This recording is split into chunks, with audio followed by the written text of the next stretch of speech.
Sure. So, hi guys, I'm Ryan Ting. I'm the Global Brand Manager Marketing for Marvel Legends. Dwight Stall, Senior Design Manager. Awesome. So you're having a great show so far, and you've already shown off a lot of stuff.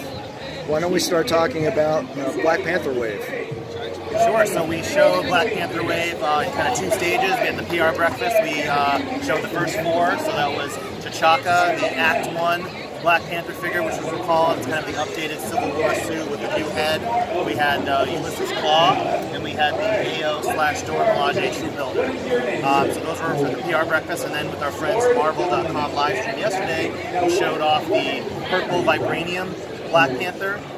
We showed off the Killmonger in his military outfit with the tribal mask, and then the Build-A-Figure, which was a Baku, which everyone seems to be pretty happy with the PR as well. Our first ever all MCU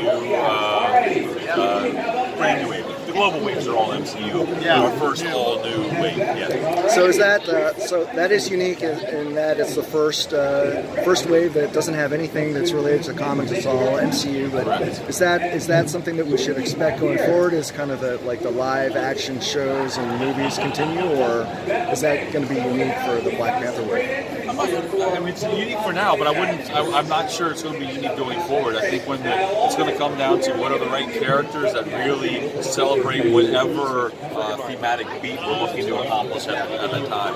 Well, we don't want comic fans to go driving off a cliff. It's not only going to be movie waves moving forward. So we'll continue to look at it. Okay.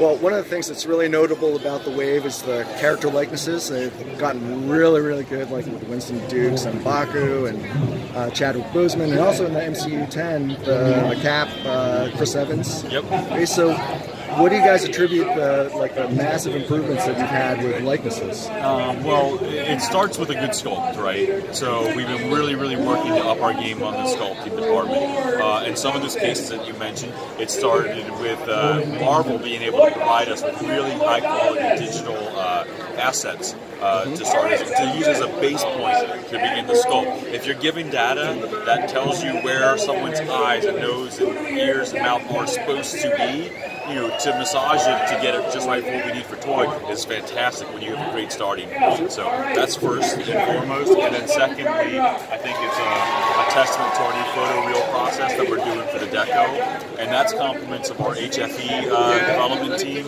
That's Ben Kong. He is kicked major butt for us.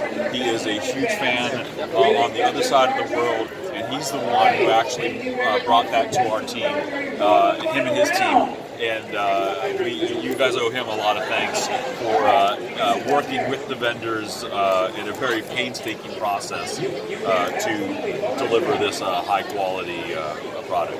Okay. We love it. It feels like with every new movie figure, it's like the best one we've ever done, right? Whether it's Cap or Tony or Thor or Black Widow, they keep getting better and better.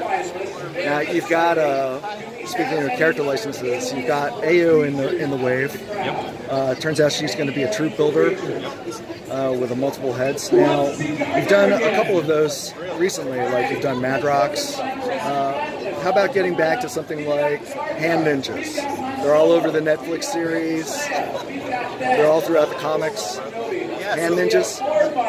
That Hydra Troop Builder was popular. We might have some more things planned. When you go check out the case, there's an Easter egg in there right now. Yeah, there's like an aim rifle in there. I don't know. Put that there. Okay. Who put that there? How did that happen? With Hand Ninjas, I would love to have some sort of crazy Hand Ninja pack. Next year, it's going to be a big movie year again. Yep. First, right off the bat, you've got the 3 MCU movies, you've got the Avengers, you've got Captain Marvel, you've got another Spider-Man movie. Yes or no, is it a lock that we're going to have figures and waves maybe for those 3 movies? I think we can reasonably say we'll see Legends figures against all the major movies. Okay. But you've also got the 3 X-Men related movies of Gambit and Dark Phoenix and New Mutants. Yep. Now this year with Deadpool, you had 2 Deadpool waves and an X-Men wave. Next year with all the X-Men stuff going on, do you think we'll shift to more X-Men waves, or how do you think that'll play out in terms of what's coming next year? I think we'll reveal a little bit more at the panel tomorrow, but everyone kind of knows that we're big X-Men fans, X-Men's, and they're doing well, so we'll continue to make a lot of great X-Men product and X-themed items. Yeah. Cool. Now, while we're talking about like live action stuff, what kind of obstacles do you guys have with like TV shows like Agents of S.H.I.E.L.D.? We've got 5 seasons, but we've only had a Coulson figure. So, what can you guys say about that? I don't know. I mean, there's a lot to choose from, right? You know, our big beats are usually these big tentpole movies, right? That's our first priority because that's where Marvel's major priority is. After that, you get into lots of different tiering of a lot of amazing stuff. We just can't tackle everything at once. Right now, we've chosen to go into some of the Netflix stuff, but by no means does that mean S.H.I.E.L.D. or Cloak and Dagger or Runaways or Gifted or blah blah blah blah blah blah blah. Let it keep on going, right? Because there's so many of them are off the table necessarily. Legion, forgot that one. There's so many of these things out there. I think if the fan base is there, if the demand is there for it, we could look at working with our Marvel partners to figure out a way to do it. Let's switch gears and talk about the vintage line. You guys introduced 4 new figures so far. It's Ant-Man and the Wasp, and today you put in Scarlet Spider and Black Panther. Have you, the success of that line, how's it been doing at retail? Is it something that we see continuing? Yeah, so the first wave was very popular. That was kind of, we were testing the waters, following a little bit in the footsteps of the Star Wars Black Series. They did their 40th anniversary packaging, I believe, so we kind of leaned into the Marvel heritage, which was that Toy Biz 90s look. So we do have a second wave coming out. You know, I think it's great job by our creative services team with the new illustrations and putting it in that style, and we'll continue to do that if the appetite is there. One thing I just want to throw out there is, you know, people get on, it's just like inspired by that look. We're not out to recreate the exact series in the exact same order, so certain figures like, oh, Scarlet Spider was never a part of that 90s line look. It's like, we know, we're just putting out a new updated version of that figure with better paint and, you know, that special inspired packaging. Now, another line that was very popular in the 90s was the Uncanny X-Men line with the orange card.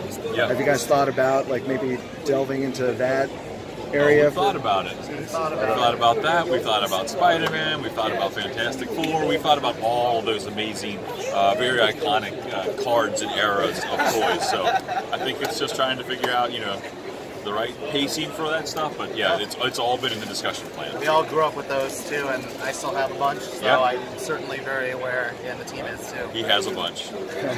A lot of people have talked about in the past, like, having trouble getting their hands on, like, the Puck Wave or the Jubilee Wave, and like an X-Men line would be a great way to maybe reintroduce those and maybe add some more mutants to the line. Maybe they should have looked harder back when those waves were out. Dwight, that's tough, man. Is that too harsh? So you're saying people want you to believe. Okay, got it. Ooh, I don't know about that. Maybe the wave. Okay. The wave? Anyway, you also introduced the Ultimate Riders figure with Deadpool and Dogpool and Squirrelpool. Yeah. So that line is continuing, and will we see more Ultimate Riders? We will see more. The Ghost Rider, Black Widow, and Wolverine have been doing pretty well. I think the fans have been generally, you know, happy with those, and so we were able to continue with the second wave for 2019. So we have one in the case right now. You might find out another one tomorrow, perhaps. Oh, okay. Or not. I don't know. We'll see. I'm still working on the presentation, to be honest. So. There might be some cuts that need to be made. Right? Yeah. So a very, very serious question then about Ultimate Riders. What happened to Professor X and the hover chair? Never heard of him. Who is that? Is he an Avenger? I think he might be an Inhuman. Oh, I don't know. Well, I have to go home and do some more research. Yeah. Okay. All right. And how about a pairing like Crystal and Lockjaw? Is that something that, like, the economics of that line would allow for something? I think so. Like that? Yeah, we talked about that. We thought that, you know, Lockjaw is a great example of a character that we thought could fit that kind of format for you know, the vehicle type of skew. So yeah. Bobby kind of already did that in 3 3/4 scale a couple years back with the Comic-Con set that had a Lockjaw right. collector, but we know that a 6-inch one would be even cooler to have. Yep, definitely. Have you guys seen the Mezco 1/12 scale? I haven't seen it in lockjaw? person. I saw it online or on the coverage, but yeah. It's pretty awesome. Is it? Yeah, so if you guys go that direction, you got some stiff competition in that lockjaw. Good to know. You also showed off the Thing and Silver Surfer in person for the first time. With the Walgreens exclusive wave, it's been interesting that there's been the theme of the Fantastic Four. With those two figures coming out, is that kind of like the end of that theme for Walgreens, or do you think we'll see more Fantastic Four related stuff with them? You might see more in the future, but there is going to be a thematic switch coming really, really soon. Okay. So yeah. Is that something that you are doing uniquely with Walgreens, or would you like to do like themes with other retailer exclusives? Walgreens is kind of a special case because they're a little bit more focused on what we deliver to them. On some of the other accounts, you have a lot more variety, a lot more stuff they have to contend with and try to figure out. So. Yeah, they are fans of themes, so that's why we approach it with them. Yeah. All right. And it's not something that we just say this is what we're given. We actually go back and forth with their team and try to come up with something that they believe as strongly as we do in for a year to a year and a half cycle. They are big fans themselves, specifically Walgreens, so they have their whole list of figures they want to see too. Oh, so yeah, it's fun working with them. Okay. Couple more questions. In the 12-inch line, we have seen some figures come out this year, but we haven't seen you show anything off this con. What's the status of 12-inch Marvel Legends? 12-inch, we're not ready to show anything yet for the future, so we just have the Black Panther and Wolverine this year, and some Deadpool exclusives still, I think, kicking around.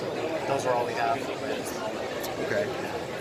And let's go big picture now, just for one question. With the Disney-Fox deal, looks like it's going through, right? We don't have any opposition from the Department of Justice, and Comcast have withdrawn their bids, so has that started factoring into the planning that you guys are doing for the line? Like the reunification of the Marvel licenses? We've begun discussions on what that could mean if and when the ink dries and everything's finalized, but there's a lot of steps that still need to be officially checked off before we go too deep into that kind of thinking. But we're prepared. There's a lot of things that we want to do if that aligns, but we're not ready to have any discussions. And our Disney Marvel partners they're very aware. They are super excited if and when this all happens as well. So that's when I have to hit you with the standard marketing stay tuned comment, because we hope for more, but we don't know just yet. Those are big, like real world type problems, Yes. like and implications. So we're just getting started thinking about that. So realistically, when fans are like clamoring for this stuff, what is the kind of timeline that we're looking at, or the horizon, before we actually start seeing things like figures that come out of the licenses coming back? I don't know. I mean, normally, our normal cycles are around a year or so. We can do things quicker, we can do things longer, depending on the complexity of them. But I think there's going to be a lot of uncertainties, because there's just too many hypotheticals to imagine. But if these worlds come together, clearly it's going to be a big deal for Marvel, and we're going to have to take their lead on where they push us, and we won't know that until they come to us and say, "This is our plan." Now, with those licenses, what would be like your number one figure that you want to see added to the line? Hugh Jackman, Wolverine, all versions, a multi-pack, X2, Logan, all of them. I'd just say more X-Men 2, Magneto, Professor X movie style, whether it's the old versions or the Days of Futures Past younger versions. Nope. Hugh Jackman, Wolverine. All right, guys. Thanks a lot. You have a great show. You too. Thank you. All right, thank you.